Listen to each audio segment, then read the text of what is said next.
Hello everyone and welcome back to Krishna tutorials. मैं श्वेता आपकी biology mentor आज आपके लिए लेकर आई हूँ क्लास 10 चैप्टर लाइफ प्रोसेस का पार्ट 2 जिसमें हम पढ़ने जा रहे हैं रेस्पिरेशन और ट्रांसपोर्ट के बारे में। एरोबिक रेस्पिरेशन ऑक्सीजन की प्रेजेंस में होता है, एनारोबिक रेस्पिरेशन ऑक्सीजन की एब्सेंस में होता है। एरोबिक रेस्पिरेशन माइटोकॉन्ड्रिया के अंदर होता है, एनारोबिक रेस्पिरेशन साइटोप्लाज्म के अंदर होता है। एरोबिक रेस्पिरेशन में जो इंड प्रोडक्ट बनता है उसमें बनता है CO2, वाटर और एनर्जी। अब हम देखते हैं मैकेनिज्म ऑफ रेस्पिरेशन इस डायग्राम के थ्रू। डायग्राम में क्या दिखाया गया है? सबसे पहला प्रोसेस आता है ब्रीथिंग का, यानी सांस लेना। सांस लेते हैं हम तो नली के जरिए हम ऑक्सीजन को इनटेक करते हैं, यानी कि ऑक्सीजन को अंदर लेते हैं। फिर क्या होता है? ऑक्सीजन और ब्लड के बीच में ये होता है एक्सचेंज ऑफ गैसेस, यानी कि एक्सचेंज किस चीज का हो रहा है? गैसेस का हो रहा है, गैसेस का विनिमय हो रहा है। ठीक है, यहाँ पे ब्लड और एयर के बीच में विनिमय हो रहा है। ये हमारा ब्लड है, नहीं यह हमारी एयर है। ठीक है, एयर से हम ऑक्सीजन ले रहे हैं, ऑक्सीजन जा रही है हमारे ब्लड के अंदर। ठीक है, ये एक्सचेंज हो रहा है गैसेस का। यहाँ पे कार्बन डाइऑक्साइड बाहर निकल रही है और ऑक्सीजन अंदर जा रही है, तो इसको हम बोलेंगे एक्सचेंज हो रहा है। ट्रांसपोर्ट हो रहा है ऑक्सीजन डायग्राम के थ्रू हम समझते हैं। सबसे पहले तो नॉस्ट्रल आता है। नॉस्ट्रल नाक के जो छेद होते हैं उनको नॉस्ट्रल कहते हैं। नेक्स्ट नॉस्ट्रल से एयर होती हुई जाती है नेशनल चैम्बर में। नेशनल चैम्बर क्या होता है? नाक के ऊपर का जो पार्ट होता है, थोड़ा सा खाली पार्ट होता है प्रेजेंट, उसको नेशनल चैम्बर कहते हैं। राइट, उसके बाद में वहां से होते हुए जाती है फेरेंक्स में, यानी कि यहाँ पे हमारे गर्दन में ग्रसनी प्रेजेंट होती है, वहां पे जाती है। ठीक है, उसके बाद में ये लैरिंक्स में आती है, यानी कि कंठ में आती है। ठीक है, नेक्स्ट फिर जाती है ट्रैकिया के थ्रू। ट्रैकिया के थ्रू लंग्स में जाती है। ट्रैकिया क्या होता है? ट्रैकिया श्वास नली होती है जिसमें कि सी शेप्ड, यानी कि सी के आकार की आधी आधी कार्टिलेज प्रेजेंट होती है, जो कि 16 से 20 उनका नंबर होता है। ठीक है, नेक्स्ट आता है ट्रैकिया से होते हुए एयर जाती है लंग्स में। लंग्स में जब एयर पहुंचती है तो वहां पर प्रेजेंट होते हैं ब्रोंकस। अब हम देखते हैं कि हार्ट के थ्रू आखिर कैसे ट्रांसपोर्ट होता है। ठीक है, लंग्स में ऑक्सीजन आती है और कार्बन डाइऑक्साइड लंग्स से बाहर निकल जाती है। रेस्पिरेशन में ये चीज तो हमने अभी तक देखी। अब जो ऑक्सीजन आती है वो हार्ट तक पहुंचती है। ऑक्सीजन हार्ट तक आती है इस पाइप के through and then left atrium में आती है। लेफ्ट आर्टरियम में आने के बाद में ये जाती है लेफ्ट वेंट्रिकल में। ठीक है, लेफ्ट वेंट्रिकल में जाती है। लेफ्ट वेंट्रिकल से पल्मोनरी आर्टरी के थ्रू ये जाती है बॉडी के बाकी के पार्ट्स में। Hello everyone and welcome back to Krishna tutorials. मैं श्वेता आपकी बायोलॉजी मेंटर आज आपके लिए लेकर आई हूँ क्लास 10 चैप्टर लाइफ प्रोसेस का पार्ट 2 जिसमें हम पढ़ने जा रहे हैं रेस्पिरेशन और ट्रांसपोर्ट के बारे में। लास्ट लेक्चर में हम लोगों ने बाकी के न्यूट्रिशन और डाइजेशन के बारे में देखा था। अब हम देखेंगे रेस्पिरेशन क्या होता है। तो चलिए स्टार्ट करते हैं। तो सबसे पहले आता है रेस्पिरेशन। तो रेस्पिरेशन की सबसे पहले हम डेफिनेशन देख लेते हैं, रेस्पिरेशन क्या होता है आखिर।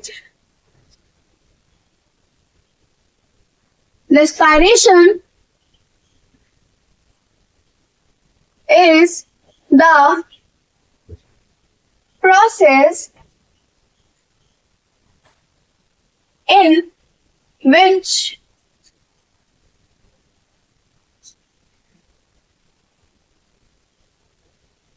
breakdown of glucose occurs to release energy। इसका क्या मतलब है? रेस्पिरेशन एक ऐसी प्रोसेस होती है जिसमें कि ग्लूकोज का ब्रेकडाउन होता है, यानी ग्लूकोज को छोटे छोटे पार्ट्स में उसको तोड़ा जाता है एनर्जी को रिलीज करने के लिए। मतलब कि हमारे अंदर जो खाना होता है उसको छोटे छोटे पार्ट्स में तोड़ने के लिए रेस्पिरेशन एक बहुत ही इंपॉर्टेंट रोल प्ले करता है।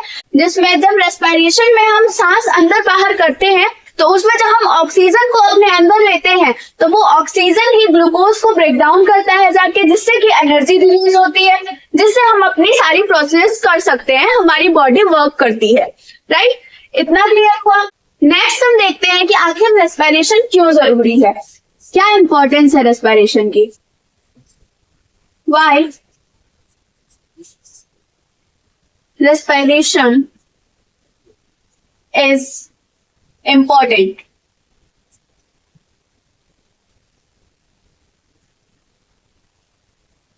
आखिर क्यों इम्पोर्टेंट है रेस्पिरेशन? रेस्पिरेशन की क्या इंपॉर्टेंस है हमारी बॉडी के अंदर? तो इसका सिंपल सा आंसर है कि रेस्पिरेशन क्यों जरूरी है हमारी बॉडी के लिए। रेस्पिरेशन एनर्जी प्रोड्यूस करता है जो कि हमारी बॉडी की सारी एक्टिविटीज के लिए इंपॉर्टेंट होती है। Energy for all life activities.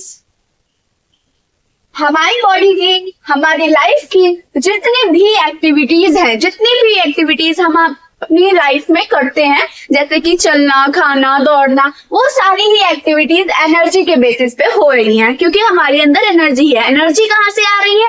Energy आ रही है रेस्पिरेशन के थ्रू। रेस्पिरेशन के थ्रू ही हम ऑक्सीजन इनटेक करते हैं, अपनी बॉडी के अंदर लेते हैं, ठीक है, और उसी के जरिए ग्लूकोज का ब्रेकडाउन होता है। उसी ऑक्सीजन से ग्लूकोज का ब्रेकडाउन होता है, वो छोटे छोटे पार्ट्स में तोड़ा जाता है, देन उससे एनर्जी प्रोड्यूस होती है, जिससे कि हम अपने सारे काम करते हैं, यानी कि सारी एक्टिविटीज होती हैं उसी के जरिए।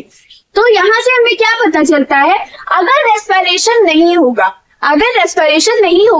तो हमारी सेल्स जो है वो कोई भी एक्टिविटी नहीं कर पाएंगी, यानी कि वो सरवाइव नहीं कर पाएंगी। तो एक रीजन ये भी हो जाता है। Without respiration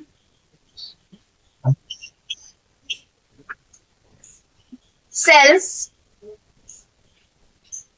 can't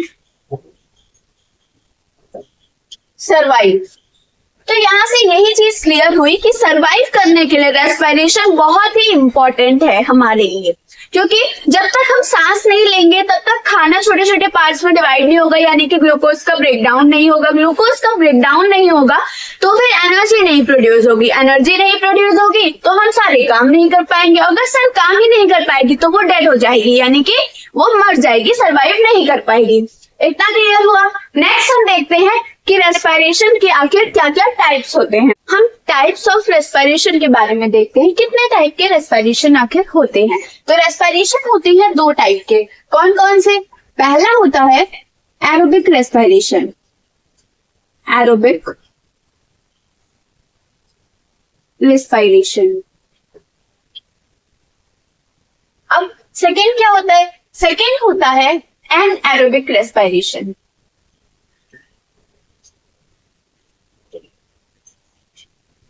anaerobic respiration, right.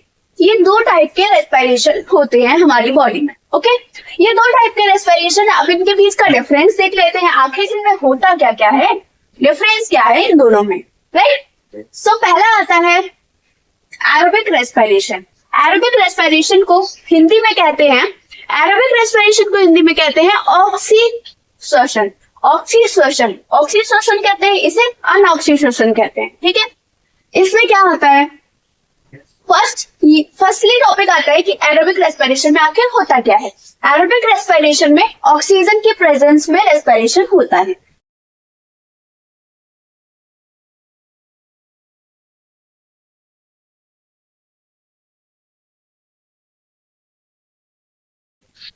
Oxygen की प्रेजेंस में एरोबिक रेस्पिरेशन होता है। एनएरोबिक रेस्पिरेशन में क्या होता है? एनएरोबिक रेस्पिरेशन ऑक्सीजन की एब्सेंस में होता है।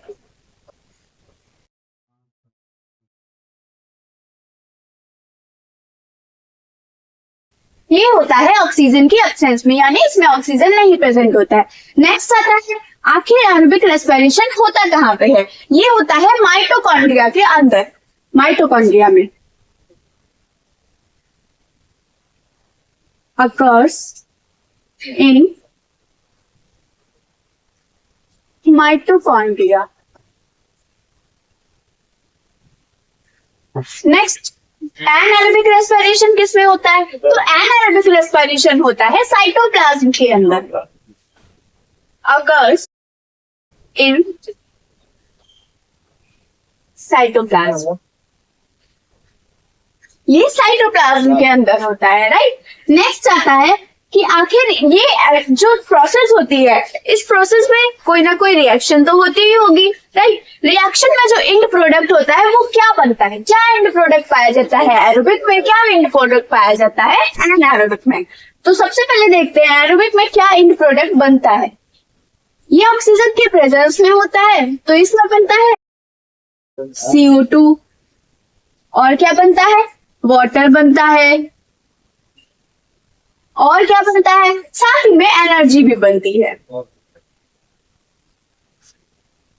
राइट। नेक्स्ट आता है एनारोबिक में आखिर क्या क्या बनता है? तो एंड प्रोडक्ट के रूप में इसमें बनता है लैक्टिक एसिड,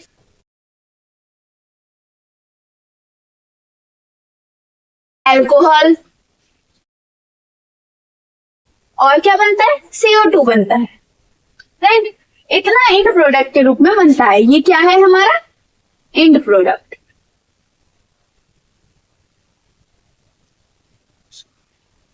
ठीक है, ये क्या है एंड प्रोडक्ट।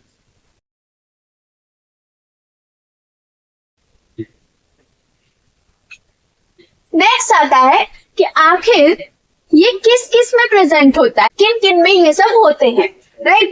एरोबिक रेस्पिरेशन होता है मोस्ट प्लांट्स में होता है, प्लांट्स में पाया जाता है, एनिमल्स में पाया जाता है और ह्यूमंस में भी पाया जाता है। ठीक है, नेक्स्ट आता है एनारोबिक रेस्पिरेशन। आखिर किस में पाया जाता है, तो ये सारे बैक्टीरियाज में पाया जाता है, बैक्टीरियाज में पाया जाता है। ठीक है, और बहुत सारे ईस्ट में पाया जाता है, मोस्ट ऑफ ईस्ट। और किस में पाया जाता है, मसल सेल्स में, मसल सेल्स में पाया जाता है। मसल सेल्स में कब पाया जाता है, हर टाइम नहीं पाया जाता है, सिर्फ तभी पाया जाता है जब उसमें ऑक्सीजन कम प्रेजेंट होती है। ठीक है, यानी कि लैक ऑफ ऑक्सीजन जब होती है, लैक ऑफ ऑक्सीजन यानी कि ऑक्सीजन की कमी, इसको बोलते हैं ऑक्सीजन की कमी। ठीक है, जब मसल सेल्स में ऑक्सीजन की कमी होती है तब ये पाया जाता है उसमें। ओके, तो एनारोबिक रेस्पिरेशन किस किस में पाया जाता है, बैक्टीरिया में पाया जाता है, कुछ ईस्ट में पाया जाता है और साथ ही साथ में मसल सेल्स में पाया जाता है। मसल सेल्स में कब पाया जाता है, उसमें पाया जाता है जब उसमें ऑक्सीजन की कमी होती है, राइट। नेक्स्ट आता है आखिर इसमें इफिशियंसी कितनी होती है, प्रभावशाली ये कितने होते हैं। तो एरोबिक रेस्पिरेशन बहुत ज्यादा प्रभावशाली होता है, तो इसमें ज्यादा एफिशिएंसी होती है, ज्यादा एफिशिएंट होता है ये, मोर एफिशिएंट। एफिशिएंट मतलब क्या होता है, प्रभावशाली, प्रभावशाली। ठीक है, ये मोर एफिशिएंट होता है। वहीं पे अगर एनारोबिक की बात करें तो ये लेस एफिशिएंट होता है।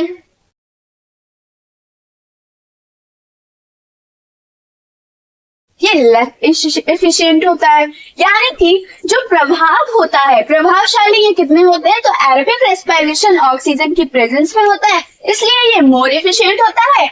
अनएरोबिक रेस्पिरेशन ऑक्सीजन की एब्सेंस में होता है तो ये लेस एफिशिएंट होता है। तो यहाँ से हमने ये इतने डिफरेंस देखे। ठीक है, एक बार रिवाइज कर लेते हैं। एरोबिक रेस्पिरेशन ऑक्सीजन की प्रेजेंस में होता है, एनारोबिक रेस्पिरेशन ऑक्सीजन की एब्सेंस में होता है। एरोबिक रेस्पिरेशन माइटोकॉन्ड्रिया के अंदर होता है, एनारोबिक रेस्पिरेशन साइटोप्लाज्म के अंदर होता है।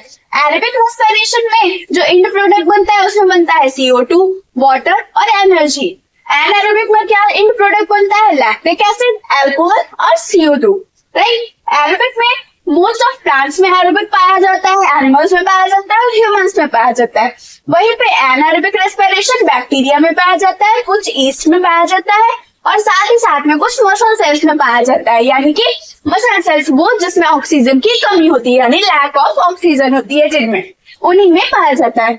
एरोबिक रेस्पिरेशन मोर एफिशिएंट होता है, ज्यादा प्रभावशाली होता है, और एनारोबिक रेस्पिरेशन लेस एफिशिएंट होता है यानी कि कम प्रभावशाली होता है। तो ये हमने देखा एरोबिक और एनारोबिक के बीच में डिफरेंस। यहाँ से हमें क्या पता चला, एरोबिक रेस्पिरेशन अगर कॉमन हम लैंग्वेज में देखें, कॉमन हमारी भाषा में देखें तो एरोबिक रेस्पिरेशन तब होता है जब हम दौड़ते हैं। हम दौड़ते हैं तो हमारी सांस फूलती है, ज्यादा ऑक्सीजन इंटेक करते हैं, ज्यादा तेज तेज से सांस लेते हैं, हम ज्यादा ऑक्सीजन होती है तो ज्यादा एनर्जी बनती है वहां पे। वहीं पे एरोबिक रेस्पिरेशन देखें तो जब हम जिम करते हैं यानी कि जब हम एक्सरसाइजेस करते हैं, एक्सरसाइज करने के टाइम पे हमारी जो अंदर की ऑक्सीजन होती है, ऑक्सीजन लॉस होता है। ऑक्सीजन की कमी की वजह से मसल सेल्स में एरोबिक रेस्पिरेशन होना शुरू हो जाता है, यानी कि पेन होना शुरू हो जाता है। हमारी मसल्स में पेन होता है ना, जब हम एक्सरसाइज वगैरह करते हैं तो हमारी मसल्स में पेन होने लगता है। तो वो क्यों होता है, क्योंकि उसमें एनारोबिक रेस्पिरेशन होने लगता है, क्योंकि मसल्स में ऑक्सीजन की कमी हो जाती है, यानी कि हम थक जाते हैं और मसल्स में पेन शुरू हो जाता है।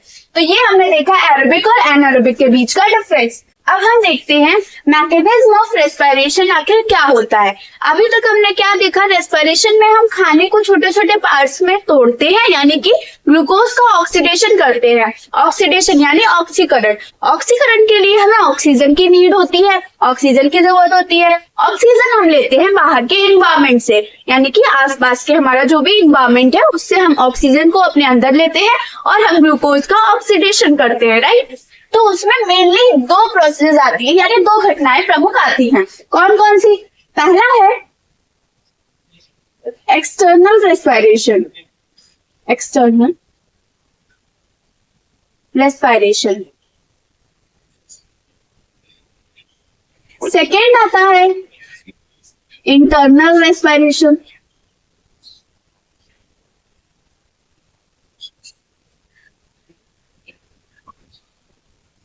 इंटरनल रेस्पिरेशन, इसको हम बोलते हैं सेलुलर रेस्पिरेशन,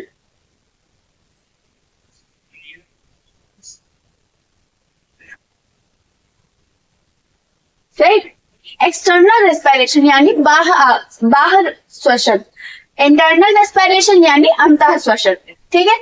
एक्सटर्नल रेस्पिरेशन आखिर क्या होता है? एक्सटर्नल रेस्पिरेशन में हम ये देखते हैं, एक्सटर्नल रेस्पिरेशन में हम बाहर से ऑक्सीजन को अंदर ले रहे हैं, ठीक है। ऑक्सीजन को अंदर यानी हम सांस लेते हैं, सांस लेकर के ऑक्सीजन को अपनी बॉडी के अंदर लेकर सेल तक पहुंचाने की प्रक्रिया को हम कहते हैं एक्सटर्नल रेस्पिरेशन। क्या होता है एक्सटर्नल रेस्पिरेशन? ऑक्सीजन पहुंचती है सेल तक, इसको प्रोसेस को कहते हैं एक्सटर्नल रेस्पिरेशन, ठीक है। नेक्स्ट आता है इंटरनल। क्या होता है? अब इंटरनल में क्या होता है? एक्सटर्नल में सेल तक ऑक्सीजन पहुंच गई है, राइट। इंटरनल रेस्पिरेशन में होगा कि सेल में जो ऑक्सीजन पहुंची है वो करेगी ग्लूकोज का ऑक्सीडेशन, ग्लूकोज का ऑक्सीडेशन यानी ऑक्सीकरण, ऑक्सीकरण करेगी ग्लूकोज का, राइट। अब एक्सटर्नल रेस्पिरेशन में हमने ऑक्सीजन को अपने अंदर लिया जो कि हमने सेल तक पहुंचा दी, ठीक है। इंटरनल रेस्पिरेशन सेल के अंदर होगी, इसीलिए इसको हम सेलुलर रेस्पिरेशन भी बोलते हैं।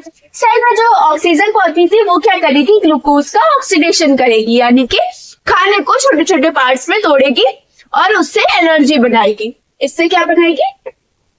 एनर्जी। इतना क्लियर हो गया। अब नेक्स्ट हम देखते हैं आखिर इनके प्रोसेस क्या होते हैं, इसमें किस टाइप से ये वर्क करता है, ठीक है, वो चीज हम देखते हैं। अब हम देखते हैं मैकेनिज्म ऑफ रेस्पिरेशन इस डायग्राम के थ्रू। डायग्राम में क्या दिखाया गया है? सबसे पहला प्रोसेस आता है ब्रीथिंग का, यानी सांस लेना। सांस लेते हैं हम तो नली के जरिए हम ऑक्सीजन को इनटेक करते हैं, यानी कि ऑक्सीजन को अंदर लेते हैं।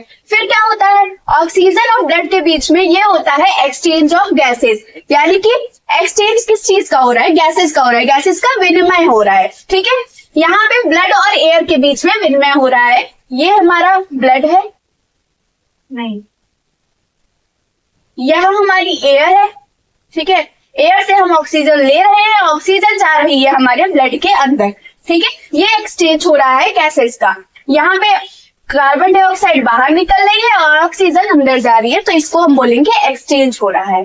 ट्रांसपोर्ट हो रहा है ऑक्सीजन का ब्लड के थ्रू, यहाँ पे ट्रांसपोर्ट हो रहा है, ये हमारा ब्लड है, ब्लड के थ्रू ऑक्सीजन का ट्रांसपोर्ट हो रहा है। यहाँ से हमने ऑक्सीजन ली थी, यहाँ से हम पूरा ऑक्सीजन यहाँ तक लेकर आए और साथ ही में फिर टिश्यू में हमने ट्रांसफर कर दी। यहाँ पे हुआ एक्सचेंज ऑफ गैसेस टिश्यू और ब्लड के बीच में। ब्लड और टिश्यू के बीच में जो एक्सचेंज हुआ है, यहाँ पे ऑक्सीजन का एक्सचेंज हुआ, यहाँ पे कार्बन डाइऑक्साइड का एक्सचेंज हुआ। अब टिश्यू में क्या होता है? टिश्यू में होता है ग्लूकोज, यानी कि हमारे सेल्स में होता है ग्लूकोज, हमारा खाना। वहां पे हम इस खाने को डाइजेस्ट करेंगे, ऑक्सीजन के जरिए इसको छोटे छोटे पार्ट्स में तोड़ा जाएगा, जिससे बनेगी एनर्जी। एनर्जी बनती है, उसी से हमारे सारे काम होंगे। सारे काम करने पे ही हमारी सेल वर्क करेगी, यानी कि हमारा रेस्पिरेशन अच्छे से कंप्लीट हो रहा है। सबसे पहले क्या हुआ? ब्रीथिंग में हमने सांस ली, हमने ऑक्सीजन को अंदर लिया, ठीक है। फिर हमने एक्सचेंज किया ब्लड और एयर के बीच में, जिसमें हमने ऑक्सीजन को ब्लड में भेजा और कार्बन डाइऑक्साइड को बाहर निकाल दिया ब्लड से। नेक्स्ट होता है ट्रांसपोर्ट होता है ऑक्सीजन का ब्लड में। ऑक्सीजन को ब्लड के जरिए हमने ट्रांसपोर्ट किया, आगे तक पहुंचाया और फिर हमने ब्लड से ही टिश्यू में उसको ट्रांसफर कर दिया, यानी कि एक्सचेंज कर दिया।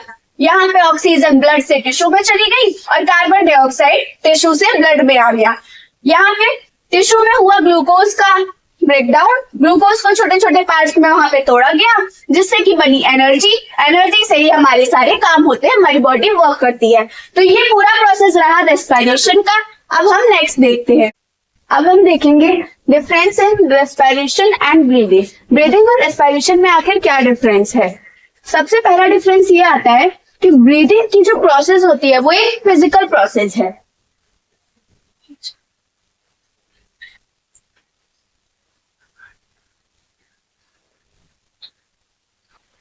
ये एक फिजिकल प्रोसेस है। अब फिजिकल प्रोसेस कैसे है, इसमें क्या होता है? फिजिकल प्रोसेस ये इसलिए है क्योंकि इसमें हम ऑक्सीजन को इनहेल करते हैं, यानी कि सांस लेते हैं, ऑक्सीजन को अपने अंदर लेते हैं, inhale oxygen and exhale CO2, और कार्बन डाइऑक्साइड को हम बाहर निकालते हैं। ठीक है, तो ये होती है ब्रीदिंग की प्रोसेस में, तभी इसको फिजिकल प्रोसेस कहा जाता है क्योंकि ये बाहर की प्रोसेस होती है। राइट। रेस्पिरेशन क्या होता है? रेस्पिरेशन एक बायोकेमिकल प्रोसेस होती है।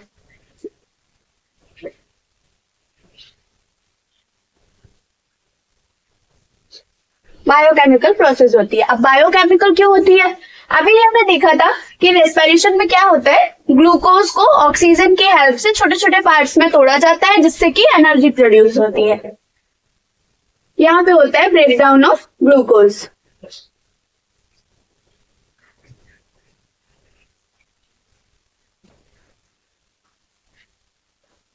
With help of O2 to release energy. Energy को प्रोड्यूस करने के लिए ग्लूकोज का ब्रेकडाउन किया जाता है ऑक्सीजन की हेल्प से। राइट, इतना क्लियर हुआ। नेक्स्ट आता है, आखिर इसमें एनर्जी प्रोड्यूस होती है कि नहीं? तो ब्रीदिंग में एनर्जी प्रोड्यूस नहीं होती है।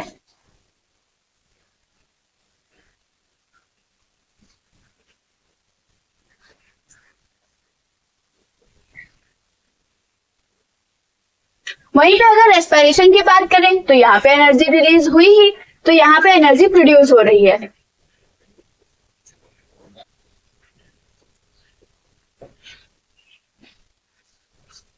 बन रही है एनर्जी। राइट। नेक्स्ट आता है, आखिर इसमें एंजाइम्स काम करते हैं कि नहीं करते हैं? तो ब्रीदिंग की प्रोसेस जब एक फिजिकल प्रोसेस होती है तो फिजिकल प्रोसेस में एंजाइम्स का कोई काम नहीं होता है, तो यहाँ पे एंजाइम्स इन्वॉल्व नहीं होते हैं। Enzymes not involve. वहीं पे अगर रेस्पिरेशन की बात करें तो ये बॉडी के अंदर हो रही है, यानी हमने कल ही देखा था कि ये सेल के अंदर होती है, साइटोप्लाज्म और माइटोकॉन्ड्रिया में। तो इसमें एंजाइम्स वर्क करते हैं, यहाँ पे एंजाइम्स इन्वॉल्व होते हैं। एंजाइम्स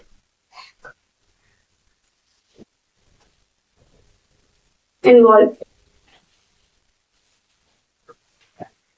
अब बात आती है कि ब्रीदिंग और रेस्पिरेशन आखिर होता क्यों है? तो ब्रीदिंग इसलिए होती है ताकि हमारी बॉडी में ऑक्सीजन अंदर पहुंच सके और कार्बन डाइऑक्साइड, जो हमारी बॉडी में जो कार्बन डाइऑक्साइड भरी हुई है उसको हम बाहर निकाल सके। ये ब्रीदिंग के प्रोसेस में होता है, तो इसीलिए ब्रीदिंग बहुत ही इंपॉर्टेंट होती है।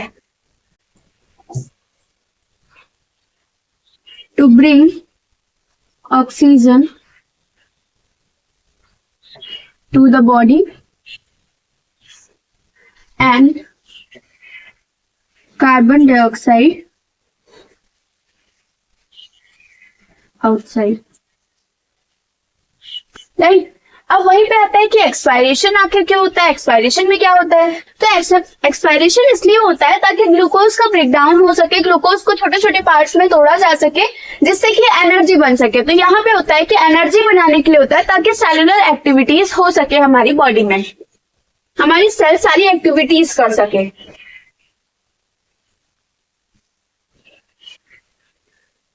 टू मेक एनर्जी और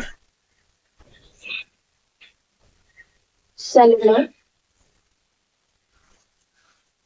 एक्टिविटीज।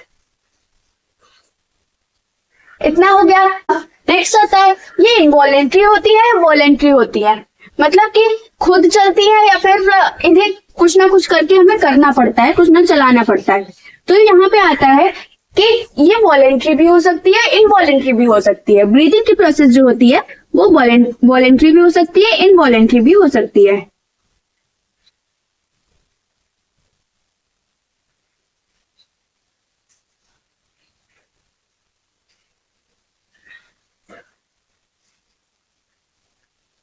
वहीं पे आप देखिए रेस्पिरेशन की प्रोसेस, तो ये इनवॉलेंट्री होती है।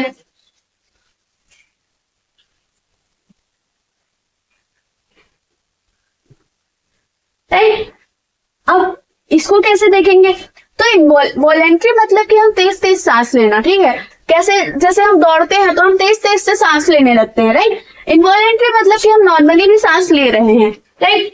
इनवॉलेंट्री है, रेस्पिरेशन क्यों इनवॉलेंट्री है, चाहे हम दौड़े चाहे कुछ भी करें, हमारा जो रेस्पिरेशन है, मतलब कि अंदर जो हमारे अंदर ग्लूकोज टूट रहा है, ऑक्सीजन की हेल्प से जो ग्लूकोज को तोड़ा जा रहा है, एनर्जी बनाई जा रही है, वो हम किसी भी प्रोसेस में वो होगा ही होगा हमारी बॉडी के अंदर। अगर हम ब्रीदिंग कर रहे हैं, हमारे अंदर ऑक्सीजन जा रही है, तो वो प्रोसेस होगी ही होगी, तो वो अपने आप होती है, ये स्वतः होती है, ठीक है। इतना क्लियर हो गया। अब हम देखते हैं क्या क्या रेस्पिरेशन का मैकेनिज्म क्या होता है ह्यूमन बॉडी के अंदर, ठीक है। इस डायग्राम के थ्रू हम समझते हैं। सबसे पहले तो नॉस्ट्रल आता है। नॉस्ट्रल, नाक के जो छेद होते हैं ना, उनको नॉस्ट्रल कहते हैं। नेक्स्ट, नॉस्ट्रल से एयर होती हुई जाती है नेशनल चैम्बर में। नेशनल चैम्बर क्या होता है, नाक के ऊपर का जो पार्ट होता है ना, थोड़ा सा खाली पार्ट होता है प्रेजेंट, उसको नेशनल चैम्बर कहते हैं, राइट। उसके बाद में वहां से होते हुए जाती है फेरिंक्स में, यानी कि यहाँ पे हमारे गर्दन में ग्रसली प्रेजेंट होती है, वहां पे जाती है, ठीक है। उसके बाद में ये लैरिंक्स में आती है, यानी कि कंठ में आती है, ठीक है। नेक्स्ट फिर जाती है ट्रैकिया के थ्रू। ट्रैकिया के थ्रू लंग्स में जाती है। ट्रैकिया क्या होता है, ट्रैकिया श्वास नली होती है जिसमें कि सी शेप्ड, यानी कि सी के आकार की आधी आधी कार्टिलेज प्रेजेंट होती है, जो कि 16 से 20 उनका नंबर होता है, ठीक है। नेक्स्ट आता है ट्रैकिया से होते हुए एयर जाती है लंग्स में। लंग्स में जब एयर पहुंचती है तो वहां पर प्रेजेंट होते हैं ब्रोंकस, जिनको श्वसनिया कहते हैं। इसमें एयर जाती है, इसके बाद में इससे होती हुई जाती है एल्वुलाई में, जैसे कुपिका कहते हैं, कुपिकाएं कहते हैं, ठीक है। नेक्स्ट क्या होता है, इसी के साथ साथ में हमारी बॉडी में रिब्स भी पाई जाती है, जो कि लंग्स के बाहर में आउटर कवरिंग करती है, जिससे कि लंग्स को सेफ्टी प्रोवाइड करती है, ठीक है। रिब्स कितनी होती है, रिब्स 12 पेयर पाई जाती है, यानी कि टोटल 24 पाई जाती है, जिसमें कि दोनों साइड में जो होती है उनको काउंट करके 24 होते हैं, ठीक है। टोटल 12 पेयर्स होते हैं, राइट। इतना क्लियर हुआ। ये हमने देखा रेस्पिरेशन का डायग्राम, जिसमें हमने देखा कि रेस्पिरेशन किस तरह से होता है, क्या प्रोसेस होती है उसकी। पहले नॉस्ट्रल के थ्रू हम लोग सांस लेते हैं, जो कि नेसल चैम्बर में जाती है, फिर फेरिंक्स में जाती है, फिर लैरिंक्स में जाती है, ठीक है। देन ट्रैकिया के थ्रू होते हुए लंग्स में जाती है, जहाँ पे ब्रोंकस और एल्वुलाई प्रेजेंट होते हैं। वहीं पे रिब्स भी प्रेजेंट होते हैं, रिब्स 12 पेयर्स होते हैं। इतना हमें पता होना चाहिए, राइट। अब हम देख लेते हैं कि आखिर इसमें हमने देखा कि जैसे हम सांस ले रहे हैं, इसको बोलते हैं इंस्पिरेशन, और सांस छोड़ने के प्रोसेस को बोलते हैं एक्सपिरेशन। तो देखते हैं कि इंस्पिरेशन और एक्सपिरेशन में आखिर क्या डिफरेंस होता है, राइट। अब नेक्स्ट आता है कि इंस्पिरेशन और एक्सपिरेशन क्या होता है, इसमें क्या डिफरेंस होता है। तो इंस्पिरेशन में हम सांस लेते हैं, एक्सपिरेशन में हम सांस छोड़ते हैं, राइट। इंस्पिरेशन में क्या होता है, इंस्पिरेशन में हम ऑक्सीजन को अपने अंदर इनहेल कर रहे हैं, इनहेल ऑक्सीजन। वहीं पे एक्सपिरेशन में क्या हो रहा है, एक्सहेल CO2, CO2 को बाहर निकाल रहे हैं, ठीक है। नेक्स्ट आता है आखिर क्या चेंजेस आते हैं जब हम इनहेल करते हैं। इनहेल जब हम करते हैं, जब हम सांस अंदर लेंगे तो रिब्स बाहर जाती है, ठीक है, रिब्स एक्सपेंड करती हैं।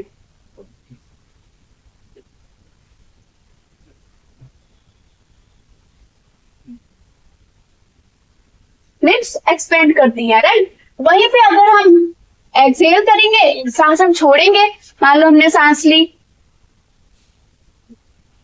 तो रिब्स रिलैक्स कर जाती है। आप फ्री ओरिजिनल पोजीशन में पहुंच जाती हैं, राइट।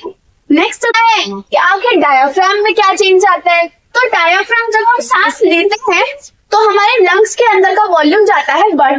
तो वहां पहले तो ये लिखते हैं कि वॉल्यूम इंक्रीज हो जाता है, वॉल्यूम इंक्रीज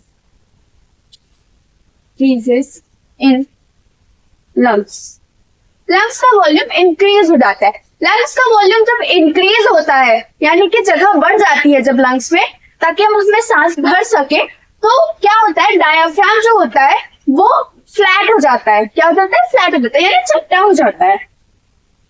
डायफ्राम जो होता है उसका शेप होता है ये शेप होता है डायफ्राम का। लेकिन जब हम सांस लेते हैं तो उसका शेप ये होता है, ठीक है।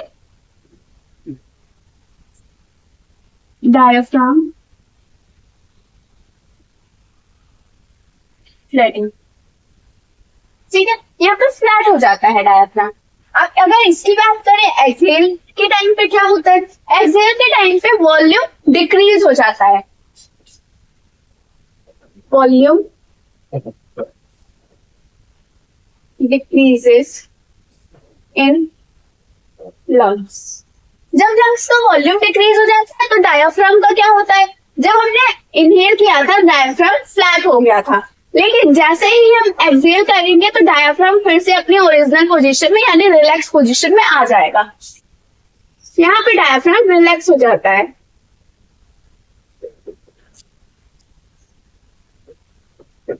यहाँ पे रिलैक्स हो जाता है। अब डायफ्राम तो रिलैक्स हो गया। नेक्स्ट इनहेलेशन में क्या होता है, जब वॉल्यूम इंक्रीज होता है जो चेस्ट होता है हमारा वो भी एक्सपेंड हो जाता है जब हम इनहेल करते हैं। Chest cavity expand, chest cavity जो होती है वो भी एक्सपेंड हो जाती है। वहीं पे अगर एक्सपिरेशन की बात करें इनहेल के टाइम पे, जब हम सांस छोड़ते हैं तो जो चेस्ट कैविटी होती है वो कॉन्ट्रैक्ट हो जाती है।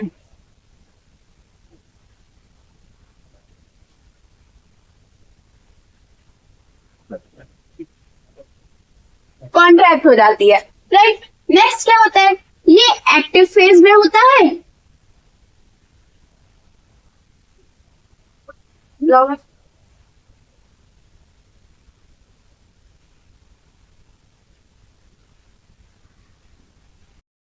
Inspiration active phase of respiration होता है, वहीं पे एक्सपिरेशन की बात करें तो ये पैसिव फेज ऑफ रेस्पिरेशन होता है, passive phase of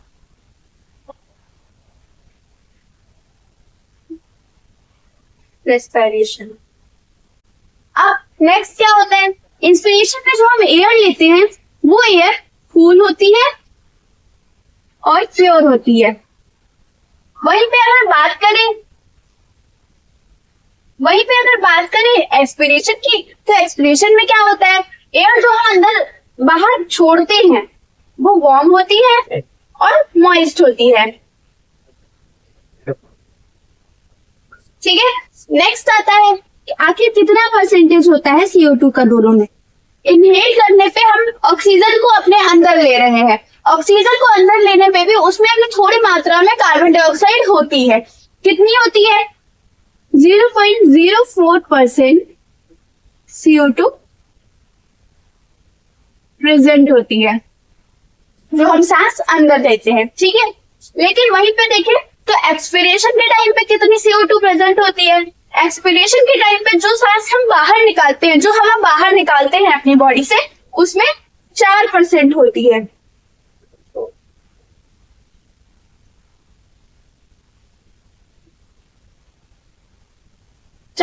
CO2 present होती है।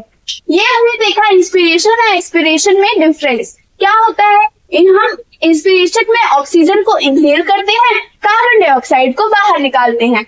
रिब्स एक्सपेंड होती हैं, यानी कि उनका साइज बढ़ जाता है, फूल जाती है, आगे के लिए बढ़ जाती है, और यहाँ पे रिब्स रिलैक्स हो जाती हैं। वॉल्यूम इंक्रीज हो जाता है लंग्स का, जब हम सांस अंदर लेते हैं, सांस बाहर छोड़ते हैं तो वॉल्यूम डिक्रीज हो जाता है, ठीक है। नेक्स्ट क्या होता है, डायाफ्राम जो होता है उसका ऐसा घुमा हुआ कर्व में उसका शेप होता है, वो फ्लैट हो जाता है जब वॉल्यूम इंक्रीज होता है लंग्स का, और वहीं पे जब हम सांस छोड़ते हैं तो डायफ्राम रिलैक्स होकर फिर से अपनी ओरिजिनल पोजीशन में, कर्व पोजीशन में पहुंच जाता है। नेक्स्ट होता है चेस्ट कैविटी एक्सपेंड हो जाती है। इंस्पिरेशन में जब हम सांस लेते हैं तो चेस्ट कैविटी जो होती है हमारा सीना आगे के लिए बढ़ जाता है, राइट। तो एक्सपिरेशन में क्या होता है, वहीं पे वो कॉन्ट्रैक्ट हो जाता है, यानी कि नॉर्मल पोजीशन में पहुंच जाता है, ठीक है। नेक्स्ट क्या होता है, inspiration active phase of respiration है, expiration passive phase of respiration है, ठीक है। इंस्पिरेशन में जो एयर हम अपने अंदर लेते हैं वो प्योर और कूल होती है, वहीं पे एक्सपिरेशन में जो हम एयर बाहर छोड़ते हैं वो वार्म और मॉइस्ट होती है। नेक्स्ट, इंस्पिरेशन में जो हम एयर अंदर लेते हैं उसमें CO2 की परसेंटेज 0.04% होती है। एक्सपिरेशन में जो हम सांस बाहर छोड़ते हैं उसमें CO2 की परसेंट 4% होती है। तो ये हमने देखा एक्सपिरेशन और इंस्पिरेशन में डिफरेंस। इतना क्लियर हुआ। अब नेक्स्ट आता है ट्रांसपोर्ट यानी कि परिवहन। परिवहन क्या होता है, ट्रांसपोर्ट क्या होता है? तो ट्रांसपोर्ट की सिंपल सी डेफिनेशन है, वो पहले देख लेते हैं। Transport is the movement of substances like food,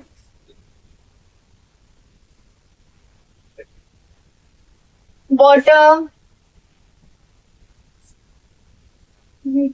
oxygen,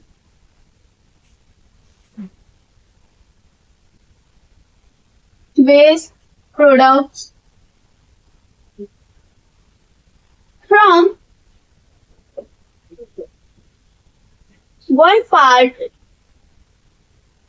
of the body to another।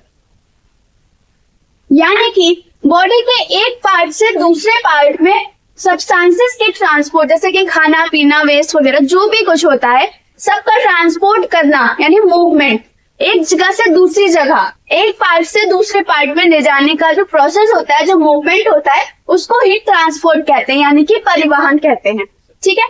अब देखते हैं कि ह्यूमन बॉडी में आखिर कौन सा मेन टाइप का ट्रांसपोर्ट होता है।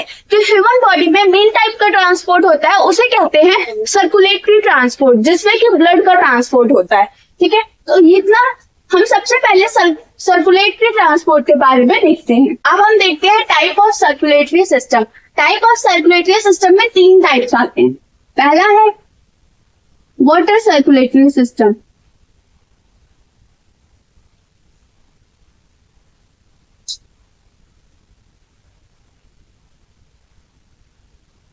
सेकेंड आता है blood circulatory system,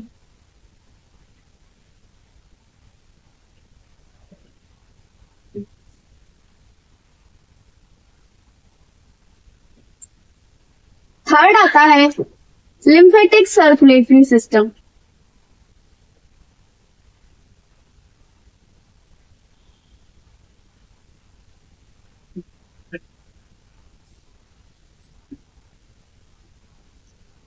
water circulatory system में वाटर के थ्रू ट्रांसपोर्ट होता है, ब्लड सर्कुलेटरी सिस्टम में ब्लड के थ्रू होता है और लिम्फेटिक में लिम्फ के थ्रू होता है। अब वाटर सर्कुलेटरी सिस्टम में तो थोड़े ही आते हैं, जैसे कि स्पॉन्ज के अलावा में स्टारफिश आ जाती है। स्टारफिश के अलावा में क्या आ जाता है, हाइड्रा आ जाता है। इन सब में वाटर के थ्रू ही ट्रांसपोर्ट होता है क्योंकि इनकी मेन बॉडी वाटर के कांटेक्ट में रहती है। ब्लड सर्कुलेटरी सिस्टम ह्यूमंस में पाया जाता है, अर्थवॉर्म में पाया जाता है, ह्यूमन में पाया जाता है और कुछ इंसेक्ट्स में भी पाया जाता है। वहीं पे देखें लिम्फेटिक सर्कुलेटरी सिस्टम किसमें पाया जाता है। लिम्फेटिक में क्या होता है, यहाँ पे ब्लड ही होता है लेकिन वो छना हुआ ब्लड होता है। कैसे? उसमें आरबीसीज एब्सेंट होती हैं।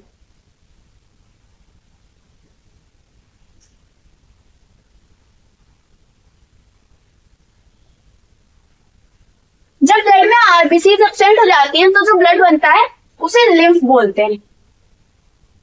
उसको बोलते हैं लिम्फ। ये छना हुआ ब्लड बोला जाता है। ठीक है, इसको हम डिटेल में देखते हैं। अब हम देखते हैं ब्लड सर्कुलेटरी सिस्टम क्या होता है। ब्लड सर्कुलेटरी सिस्टम में 4 पार्ट्स आ जाते हैं। पहला आता है ब्लड, दूसरा हार्ट, तीसरा आर्टरी और चौथा वेन। अब ये 4 पार्ट्स आ जाते हैं। ब्लड के अंदर क्या क्या आता है पहले हम यही देख लेते हैं। ब्लड में पहला आता है प्लाज्मा, नेक्स्ट आरबीसीज जिसको हम एरिथ्रोसाइट्स भी बोलते हैं,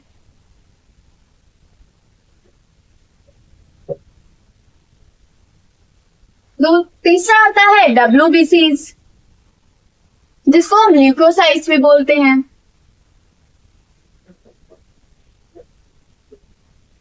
चौथा आता है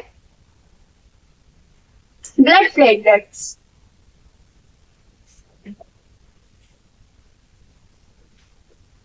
इसको हम बोलते हैं थ्रोम्बोसाइट्स।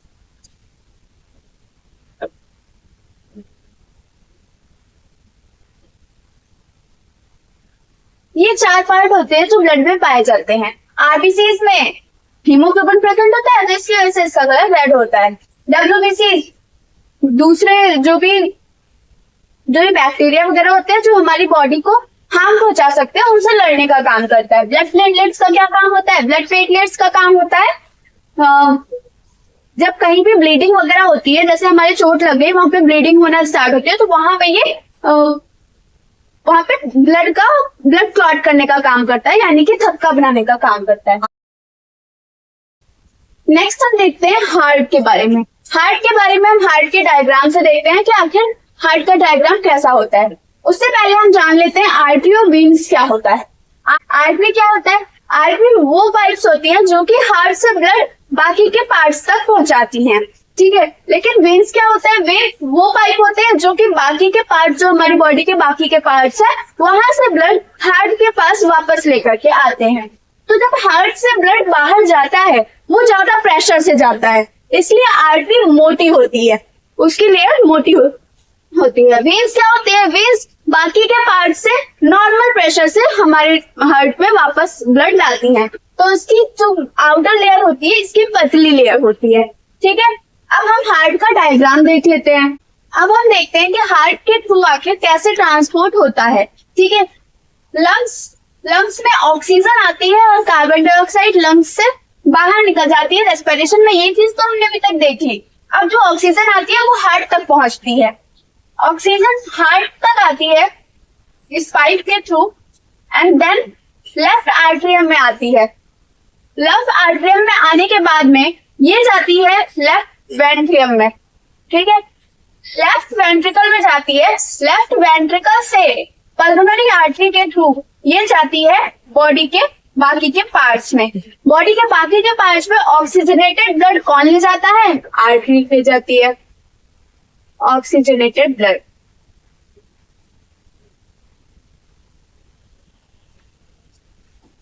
राइट, ये ऑक्सीजनेटेड ब्लड आर्टरी ले जाती है बॉडी के पार्ट्स तक। अब बॉडी के पार्ट्स से जो डीऑक्सीजनेटेड ब्लड है वो वेन्स के थ्रू हार्ट में वापस जाता है। डीऑक्सीजनेटेड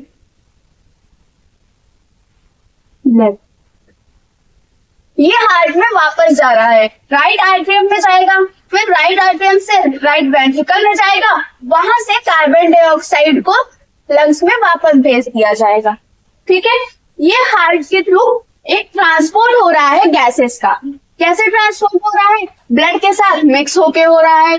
किस तरह से हो रहा है? ऑक्सीजन लंग्स से आती है हार्ट में, राइट आर्टरियम में आती है, वहां पे ऑक्सीजनेटेड ब्लड बनाती है जो कि लेफ्ट वेंट्रिकल में जाता है। लेफ्ट वेंट्रिकल से आर्टरी के थ्रू होता हुआ वो बाकी के पार्ट्स में जाता है। बॉडी के बाकी के पार्ट्स में ऑक्सीजनेटेड ब्लड पहुंचता है। उसके बाद में ऑक्सीजनेटेड ब्लड वहां पे यूज हो जाती है ऑक्सीजन, और जो वेस्ट कार्बन डाइऑक्साइड होती है वहां से वो निकल जाती है, जो कि वेन्स के थ्रू वापस से हार्ट में जाती है, राइट एट्रियम में जाती है, वहां से राइट वेंट्रिकल में जाती है, और राइट वेंट्रिकल से कार्बन डाइऑक्साइड को लंग्स में वापस भेज दिया जाता है, जिससे कि हम उसे बाहर निकाल देते हैं अपनी बॉडी से और फिर से हम ऑक्सीजन लेते हैं। इस तरह से ये पूरी प्रोसेस चलती रहती है। इसे डबल सर्कुलेशन कहते हैं। डबल सर्कुलेशन कहते हैं। डबल सर्कुलेशन क्यों कहते हैं? 2 बार हार्ट में ब्लड जा रहा है, यहाँ से जाता है फिर यहाँ से भी जाता है, तो 2 बार हार्ट तक ब्लड पहुंच रहा है, इस वजह से इसको कहते हैं डबल सर्कुलेशन। राइट, इतना क्लियर हुआ? अब हम देख लेते हैं ह्यूमन हार्ट के बारे में, जिसमें हम हार्ट बीट और ब्लड प्रेशर के बारे में देख लेते हैं। अगर हम देखें ह्यूमन बॉडी में कितना ब्लड प्रेजेंट होता है, तो 5 से 6 लीटर ब्लड प्रेजेंट होता है। 5 से 6 लीटर ब्लड प्रेजेंट होता है। आखिर कितनी बार पंप करता है? ये पंप करता है 70 से 80 बार 1 मिनट में पंप करता है।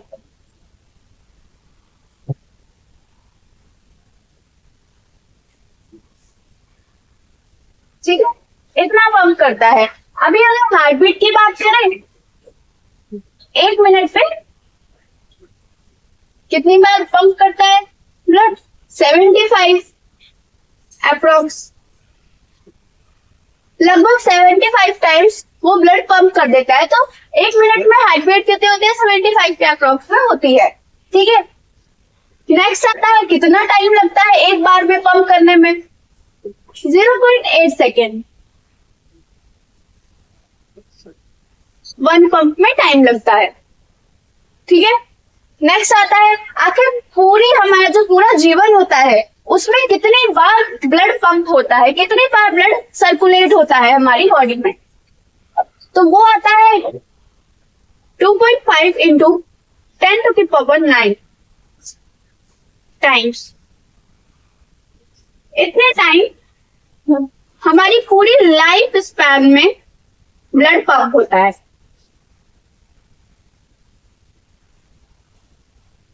राइट, इतना क्लियर हुआ? अब देखते हैं ब्लड प्रेशर क्या होता है। अगर बात करें ब्लड प्रेशर की, तो ब्लड प्रेशर 2 टाइप का होता है। कौन कौन सा?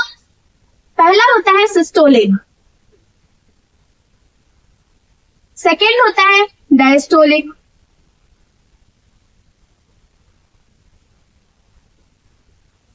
सिस्टोलिक क्या होता है? सिस्टोलिक में जब हम दौड़ते हैं या हमारी सांस चलने लगती है तो बहुत ब्लड प्रेशर बढ़ जाता है, तो उसमें होता है 120 mg 120 mmHg, इतना ब्लड प्रेशर होता है highest. Diastolic normal blood pressure होता है जो कि 80 होता है। मतलब कि 80 से 90 के बीच में अगर ब्लड प्रेशर है तो वो नॉर्मल ब्लड प्रेशर है, लेकिन अगर वहीं पे 100 से ऊपर चला जाता है तो वो ब्लड प्रेशर हाई हो जाता है, और अगर वहीं पे 80 से नीचे चला जाएगा तो ब्लड प्रेशर लो हो जाएगा। इतना क्लियर हुआ? तो यहीं पे हमारा दूसरा लेक्चर फिनिश होता है। यहाँ पे हमने देखा कि कैसे रेस्पिरेशन होता है, कैसे ट्रांसपोर्ट होता है। आगे के क्लास में हम देखेंगे कैसे प्लांट्स में ट्रांसपोर्ट होता है और किस टाइप से फोटोसिंथेसिस की प्रोसेस होती है, और साथ ही में हम ट्रांसपिरेशन की प्रोसेस भी देखेंगे। तो thank you so much and like share subscribe करना मत भूलना। मिलते हैं नेक्स्ट पार्ट में।